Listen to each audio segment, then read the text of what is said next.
Hey guys, it's Miss Amber. I'm here with your English 12A live lesson for today. And today we're going to cover the last couple acts of Hamlet. In the last lesson, we went over acts 1, 2, and 3 of Hamlet, and we're just going to finish it up. We focused on internal conflict in that last lesson, and this one focuses on external conflict. So we're going to see how that unfolds in the rest of the play and how it affects the characters. I'm going to go ahead and get started sharing. Now here, let me move myself up here out of the way a little bit. Yes, so here we start off with a definition about external conflict. We did get one in the last lesson.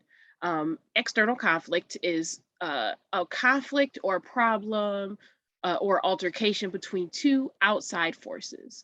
There are 4 types of these, and they list them here. It's pretty simple. 1, a struggle against another person. 2, a struggle against society. 3, a struggle against nature. And 4, a struggle against destiny or fate. And they tell you at the bottom here that struggles against destiny or fate can also be categorized as internal conflict, depending on how it's written. So in most cases, they're considered external, especially if we're dealing with, for example, a Greek play or something like that, where the fates are actually outside characters that are manipulating things behind. Sometimes fate can just be what you are meant to do as a person.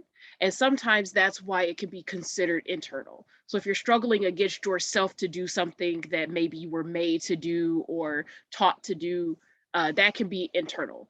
But most of the time, it's considered an outside force, though.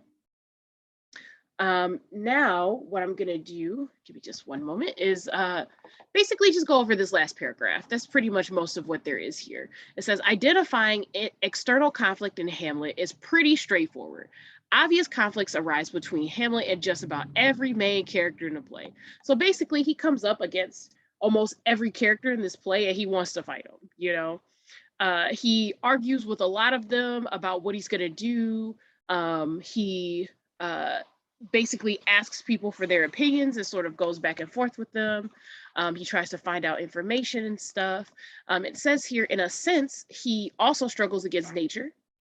And they are quick to tell you that they don't mean nature like the natural world. They mean nature like the human nature. So like dealing with how humans normally react to stuff and what they're tempted to do, what an average person would be tempted to do. And the nature of life. So they give you that, they give you all that information and say to keep your eyes peeled for other types of external issues as you come across the play. Now on slide 6, this slide is about character development. So character development, very simple. They gave you this chart here and it looks complicated, but it's really only got a few parts to it. Character development, straightforward. It's the way a character changes from the beginning of the story to the end of the story. That's it. Point blank period. That is the definition of character development. Now, they point out that the reason why we enjoy stories is seeing how people change and what they do between the beginning of the story and at the end of the story. That's basically what makes stories entertaining. That's why we like watching drama, to see stuff happen. Ooh, what is he going to do? So character development is a big part of that. There's usually a big difference between what people do in the beginning of the story and what people are willing to do at the end of the story. Usually they'll go through stuff that changes their perspective or gives them more information about what's going on in the world and how people think, so that there's a difference between a decision they would make in the beginning and in the end, or there's a difference between how they would deal with situations at the end when compared to how they dealt with them at the beginning. Now this chart looks like it has a lot of stuff to it, but literally it's just how the character feels and acts before. There's a cause, some of it happens here, and then how they feel and act after. And what you want to focus on are what things or people cause the character to change during the story. Sometimes it's going through something, sometimes it's meeting someone, sometimes it's learning new information, sometimes it's seeing something that's moving or recognizing that there's a problem that you hadn't thought about. Sometimes it's enough just for someone to think about an issue to get them to switch gears. Sometimes things have to happen to a person to get them to switch gears. Sometimes people have to lose something to get them to switch gears and think of the bigger picture. So then we start talking about different types of characters. Now we have round characters and we have flat characters. So they're quick to tell you in the second paragraph that complex characters such as Hamlet are known as round characters. So we have the definition right there, baby. Round characters are complex characters. So complex means complicated. And it says here, round characters are multifaceted. They rarely have just one source of motivation and often experience internal conflict. And then they give you Hamlet as an example. He has evolved from a sensitive young man in mourning to a deeply troubled man because of all the things that have been affecting him. Now, what they're telling you by this is that if you have a round character, there's lots to know about them. They're basically a character that can be compared to an actual person. There's a lot of background information to know about them. Lots of things have happened to them. So they have lots of thoughts and feelings. It is not just, oh, this character is a thief. Oh, this character is a king. Oh, this character is nice. Oh, this character is mean. Hamlet has a lot of things going on. He was kind of just a young man. We find out that he used to be pretty logical, reasonable, and sweet in some of the excerpts. When we read some of the stuff Ophelia has said about him, like he used to be a different person. He used to be kind. She used to be able to enjoy talking to him. But then he has this dream about his dad wanting him to get revenge. You know, his uncle marries his mom, his dad dies. All these things happen to him. And because they happen to him, he's got a lot of stuff going on. The more there is to know about what a character has going on with them, the rounder they are. And the reason why they're considered round is because of that phrase, well-rounded.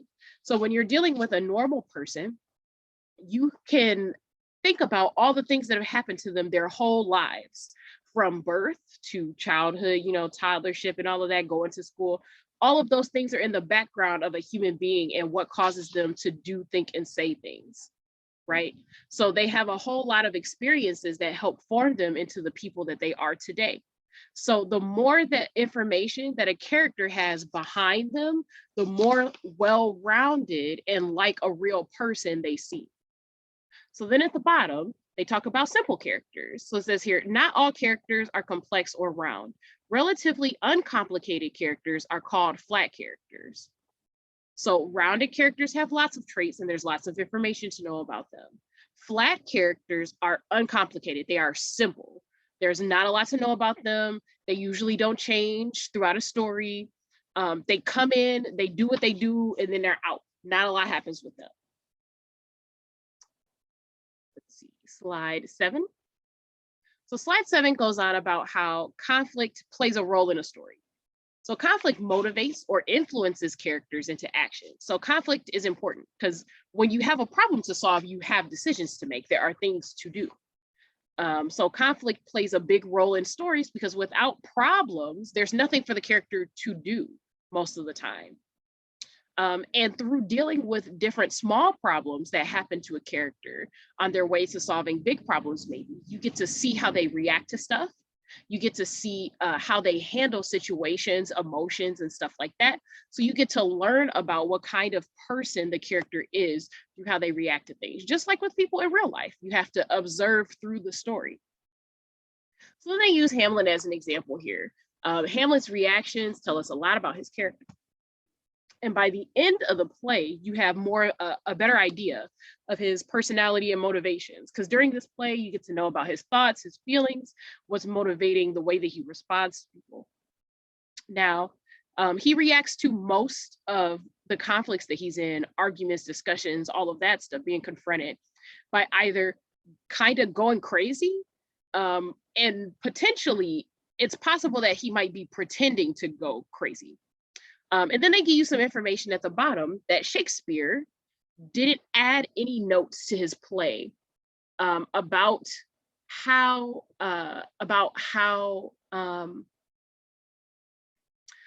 Hamlet is as a person. So there's no notes in the script about whether or not Hamlet actually is crazy or if he's pretending to be crazy. So there are different people who play him differently. The thing is, we know that his father died and his mom married his uncle very soon after. That's messed up. right? So it's entirely possible that Hamlet just doesn't want to deal with anybody. He's having dreams of his like dad's ghost asking him to get revenge and stuff. It's entirely possible that he could just be pretending to go crazy so that he doesn't have to deal with this. That's possible. So actors have played Hamlet both as a person who is actually crazy from the dreams he's had to people who are at least pretending to be crazy to get out of dealing with the situation, and so he has space to figure out what to do. Both of those interpretations are valid because the script doesn't actually tell us which one it is. So the way that you read the play, depending on what you believe, will affect what you think of him. Let's see. And then on slide 8, we go over character flaws and harmatia. So we've already got harmatia in this title for the slide. So that tells us we're going to learn some new vocabulary here. Now Hamlet throughout the play is sarcastic and pretty spiteful. So like he pretty much snapping back all the time. Just lost his dad. Mom married his uncle. He thinks it's disgusting and awful. He's having dreams of a ghost telling him to kill other people. He's having a rough time. So he pretty much is going off. He's snapping at people the entire time he's going through conversations and stuff. People want him to try to consider different things, to think about other stuff that's going on, and he's just like, I'm not having it. But we find out from the way that Ophelia talks about Hamlet that he didn't used to be that way. And we can also tell in some of his dialogue, like when he's thinking to himself, and we get information about that he's kind of fighting himself to figure out what he wants to do. So we get the sense that there's more behind Hamlet than just what we see in this play. And the biggest flaw that he really has, to be honest, is pretty much just not making a decision. He's trying to figure out if he wants to go through with revenge for his father, and he just doesn't decide. That's the actual issue. And they consider that to be a character flaw. So that is a weakness. It says here, however, his indecision is his greatest flaw. A flaw is like a problem, a weakness. It causes him to pass up several opportunities to avenge his father's death. In fact, the more he studies his own motives, that's what motivates him, the more hesitant and indecisive he becomes. And that's because his motivations are affected by the things that are happening to him instead of actual thoughts of what he wants to do. There's so many different influences, his emotional responses to stuff, the dreams he's having. He's just not sure what he wants to do. And they consider that, they being people who have read and studied Shakespeare, consider that to be his character, his biggest character flaw. It's not that he doesn't, that he's doing something bad or that he's thinking about doing something bad that's the issue. It's that he doesn't commit. He's like, maybe I should kill my uncle. Oh, I don't know. Maybe I shouldn't. That's really bad. He goes back and forth for so long, he doesn't end up actually deciding how he feels and taking any action. So that's considered a character flaw. And it says this weakness in Hamlet eventually leads to his downfall. Such a weakness is often called a tragic flaw. So a character flaw is when there's an issue with your character or your personality, how you deal with things. There's something that you're not doing right. There's a problem that you continually have that pops up a lot. So for Hamlet, that's making decisions. He's not great at making decisions. But if that weakness leads to your downfall in a story, then it is called a tragic flaw. And then the rest of the slide, the rest of this bottom paragraph here, talks about harmatia, which is the idea of something similar to a character flaw or a tragic flaw. So they're basically giving you information on the Greek equivalent, like the closest thing that Greek plays had to tragic flaws before we were calling it that, and that was harmatia. They give you the definition here. Harmatia is the misstep, poor judgment, or error through which the fortune of a hero in a tragedy is reversed. But there is a difference between the tragic flaw and harmatia. So the tragic flaw is the trait that leads to what happens, and that's what's important. Harmatia is the result of the flaw. It's the actual decision that gets made. It's the thing that's actually done that ruins everything. It's the choice that gets us the bad ending. That's what Harmatia is. A character flaw or a tragic flaw is just a problem that you have as a person that leads to your downfall. Harmatia is the actual thing that you did in the story that causes the misfortune. So Hamlet's indecision is considered a tragic flaw because it contributes the most to the play's tragic ending. It's not quite Harmatia because there's a lot of things that come together for the ending of Hamlet, but it is his tragic flaw because it's the biggest contributor to how things go down later on in the play, as you'll see when you read. Now let's see, we're gonna go over to slide 11. So slide 11 is basically where they give you a little more information about what you're gonna read. So they talk about some of the themes that show up in Acts 4 and 5, just so that you know and you can look out for them. So here's the list. I'm gonna go over the three of them very quickly. So there's moral corruption. Claudius is pretty much shown to be pretty morally corrupt. So morals are the standards that people have in society about how people should act. He basically is just not following along with that. He doesn't care about those things. It doesn't mean anything to him. So he's an example of moral corruption. So it says here that there are other characters besides him, and I mean there are, that are shown as immoral in different ways. And also they show you there are some hints in this play that there are issues in this country in general morally, not just these characters.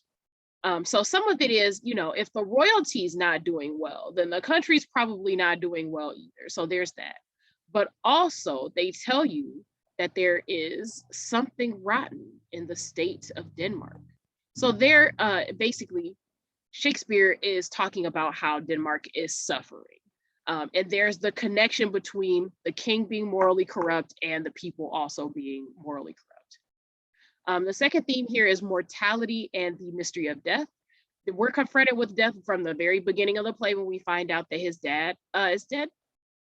So he spends a lot of time, Hamlet, thinking about his father's death, thinking about the dream he has about the ghost, and just thinking about death in general. He also holds, you know, he's famous for holding up Yorick's skull. To be or not to be, that is the question. He considers committing suicide at some point in this story. So there's just a lot of themes around different aspects of death in this play. And then lastly, revenge is a theme. We know revenge is a big theme because Hamlet spends the entire play trying to figure out if he wants to actually commit revenge for his father's death. And there are other characters as well that have to make decisions about revenge. So here's some other things that we get here. We get appearance versus reality.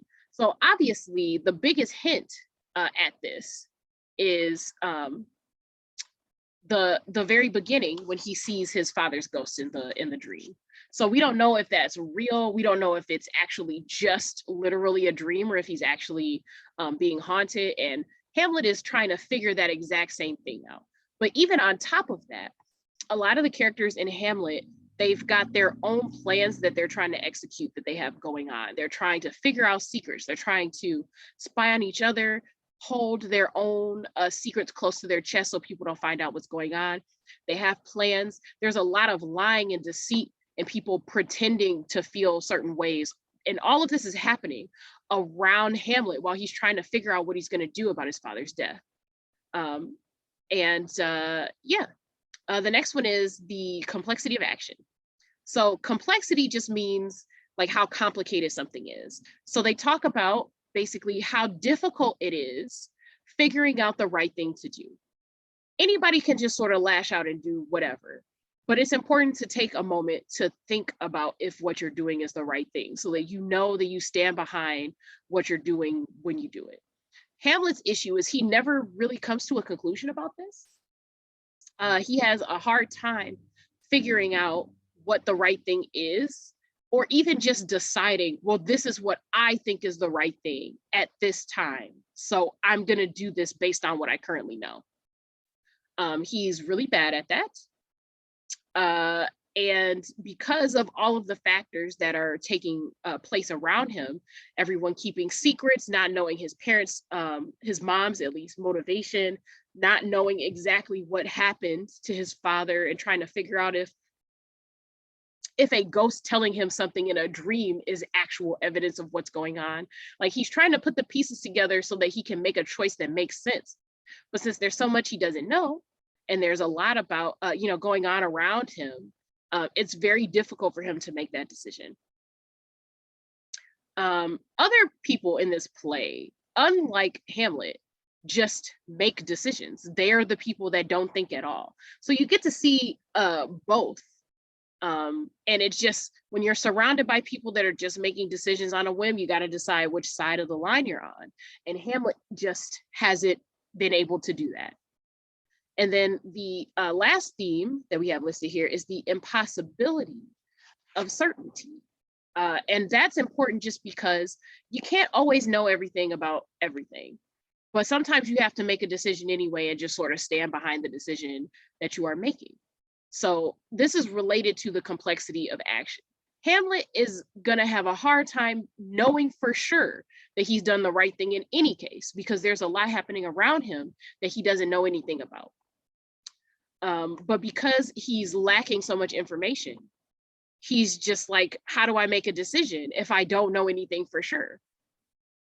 So that's a very big theme in this play. You're supposed to take time to think about, well, what would I do if I was in Hamlet's decision? And more importantly, why would I make those decisions? Like, if you know the same things that we know about Hamlet, which is that he doesn't know how his dad actually died, or at least he doesn't for sure. He doesn't have the evidence for sure about what happened.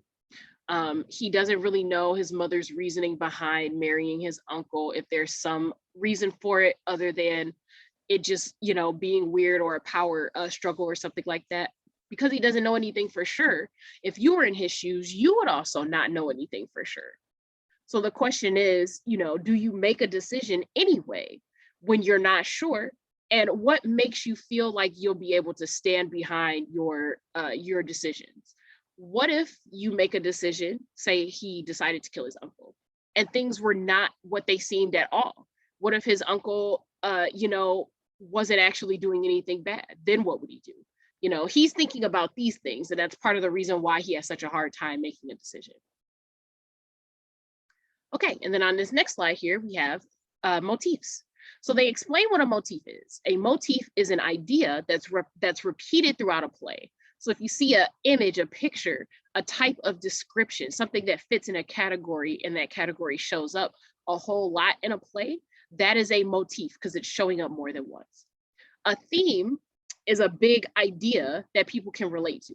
So just, going back really quick to look at some of these themes, everyone can relate to how difficult it is to make choices when you don't know information. Everyone can relate to appearance versus reality. We all know that things aren't always what they look like. Everyone can relate to mortality and death. We are all going to die someday, right? We can all relate to seeing people who are corrupted and being tempted to commit revenge, right?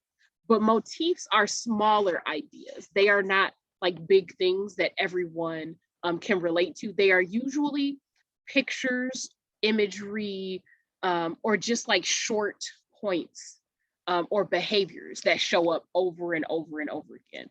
Now, when we read through this list, you get a better idea of what they are. So we have disease, rotting, and decay. There's a lot of descriptions in Hamlet of things that have to do with disease or death, right? We just talked about death being a theme. So we get a lot of descriptions of things that have to do with decay.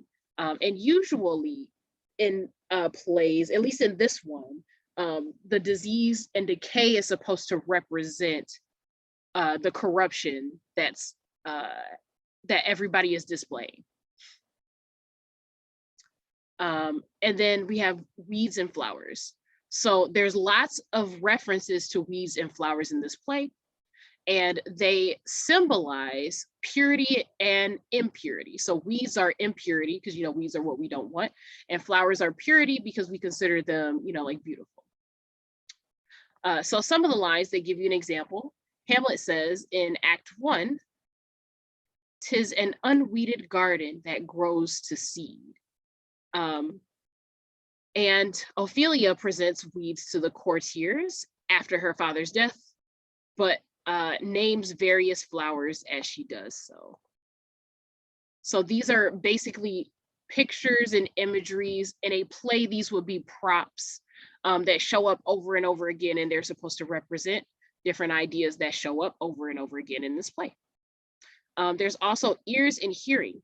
Everyone's trying to figure out secrets. Everyone's trying to hide their own secrets. So there's a lot of references to people overhearing things, eavesdropping. There's a lot of lines that involve ears and talk about hearing, especially because if you lie to someone to deceive them, they have to hear what you are saying with their ears. So the ears and hearing have to do more so with people and what they are saying, what they are putting out there, and what they're telling other people. And then it says here, additionally, Claudius kills Hamlet's father by pouring poison into his ears. So that's also, that is also actually a metaphor. You could take that to mean, you know, like to symbolize how Claudius is going to lie to the rest of the kingdom about what happened, and things like that. So we have misogyny. Hamlet displays misogyny, which is a hatred of women. He begins to hate his mother after her remarriage to his uncle, and he mistreats Ophelia. He openly expresses his hatred in his conversations with Ophelia. So that's not subtle or implied, it's just actually there. And then we have incest as a motif. And of course, that comes up because Hamlet and his father's ghost view Gertrude's marriage to Claudius as incestuous. So they're not actually related, because Gertrude, you know, was Claudius's wife before, but it's still considered to the Danes and people who are in Denmark, it's still considered incest to them. So everything referring to their relationship references incest in this play. And it says there are also suggestions of incestuous desire in Hamlet's interest in his mother's relationship with Claudius and Laertes' relationship with his sister. So Laertes is trying to get revenge for his sister. So there's kind of like an obsession that's happening there, and that becomes unhealthy. And then there's also just Hamlet dealing with his mom and being kind of obsessed with what his mom is doing. So the fact that these two men are so fixated on the relationships of women in their family is kind of like a hint. They hint at how unhealthy that is.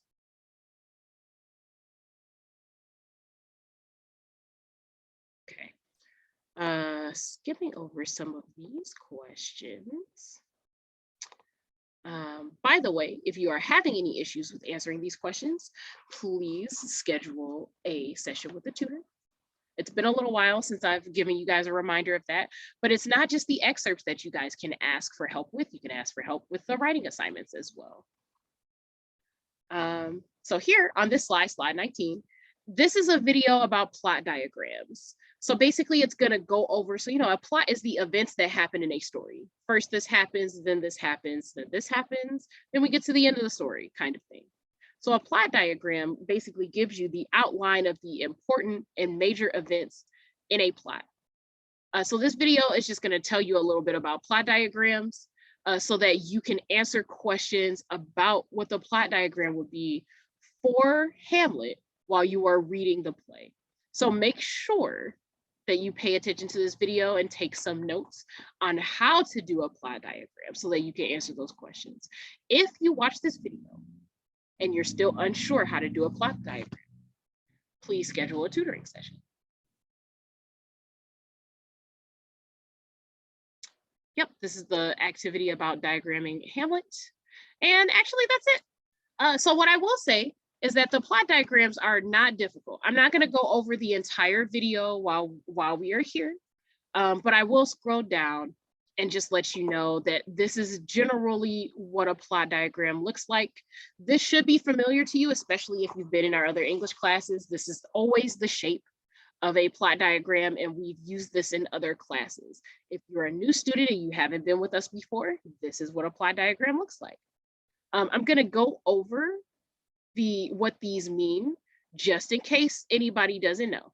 Now, if you are an MVA student, in the resource course, we do actually have the plot structure lessons that give you this chart and the definitions of each of these parts. There's multiple lessons that have references to this in it. If you are a step-up student, I say this in all of my videos, please ask your mentor or your advocate for a link to the English concept documents so that you can get your hands on it. So the exposition is pretty much the introduction to the story. You find out who is in the story, you find out what setting they are in, when and where the story takes place. And usually you find out about the world that the story takes place in. In the rising action, you get to know the characters a little more. You find out about problems that they have. The big problem that they have to deal with is introduced. And you get to learn a little more about the characters and how they react to things. This is where you start to get an idea of how they might solve the problem. Sometimes if the rising action section of a book is really long, you might get a lot of small problems that pop up in the rising action that are supposed to kind of prepare you for the changes that the character is going to go through before they have to solve the really big problem. This climax here is the highest tension point in the story. That's why it's always at the top of the triangle. Now, by tension, I mean you don't know how the big problem is going to resolve itself. That's part of the issue. When you have a climax, you get to the point where the big problem has to be confronted. And when you're reading a story or watching a play, what you're thinking to yourself as a reader is, oh, wow, how's this going to go down? What choice are they going to make, right? That's the climax. A lot of people mistake the climax for being when the fight actually happens or when the problem gets solved. No, the climax is just when you find out what decision they have to make or who it is they're going to fight. It's not the point where that has happened yet. So after the climax, we have the falling action. Now, this is where most of the action actually happens. The climax is just the question of, who are they going to have to fight? What decision are they going to have to make? What are they going to have to do? Are they willing to do it? The falling action is when the protagonist makes that decision and actually does it. That's what the falling action is. So the actual decision that gets made probably happens around here. And then the rest of the falling action is seeing what the result of that is. So the main character decides to fight the big bad. The main character decides they're going to sacrifice themselves for the good of everyone in the country. The main character decides they are going to buckle down and study so they can pass the test on Friday. The main character decides that they are going to, they are actually going to put on the armor and go out and talk to everybody to motivate them to fight a war. That's basically what the beginning of the falling action is like. And the rest of the falling action is, oh man, how does it happen? So you actually get to see the results of the climax in the falling action. They make the decision, they do the thing, they do the fight. Here's what happens. Do they win? Do they save everyone? Do they pass the test? All of those things happen in the falling action. And then the denouement is also known as the resolution. They give you the fancy word for it here, but I'll give you the other thing. So down here, they do actually say resolution. Resolution and denouement are the same thing. So denouement is a fancy French word that means to untie a knot when the knot comes loose. So it's basically the end of the story. Everything has already happened. We've seen how everything goes down and how it affects people. So the denouement is just the actual end of the story. We've seen what has happened. Usually in the resolution, we'll see how characters are dealing with the aftermath of everything. We find out how things have settled into place and what the future maybe might look like. That's what the resolution is. So those are all of the parts in a nutshell of what the plot diagram should have in it, but there are other sections and a little more detail that you get in that video. So still take time to go back to slide 19 and look at that video. But other than that, that is about it. This was a little bit of a short lesson, so I'm going to go ahead and stop sharing. All right. Yes, so this is me, Miss Amber, going over the English 12A live lesson. If you need help with the reading, with understanding things that are in the play, if you need help with understanding the writing assignments, because there are a few of them here, please book a session with me or Kathy Vahovic. But I think that that's about it. The plot diagram is probably as difficult as it gets. I think that external conflict and motivation are things that we understand. We know that people have problems. They have to be motivated to respond to them in a certain way. Even you as a person are motivated to respond to certain problems in a certain way. People have debates all the time where they say things like, yeah, so if this were to happen to me, here's how I would respond to it. There you go. You were explaining how you would deal with the problem and sometimes what your motivation is. Like, well, I've dealt with this before, so I feel like X, Y, Z. It's the same thing. It's just happening in an older play about a different type of character than what you normally read about. So yep, that's about it for this lesson. This is Miss Amber signing off. And good luck with your English class.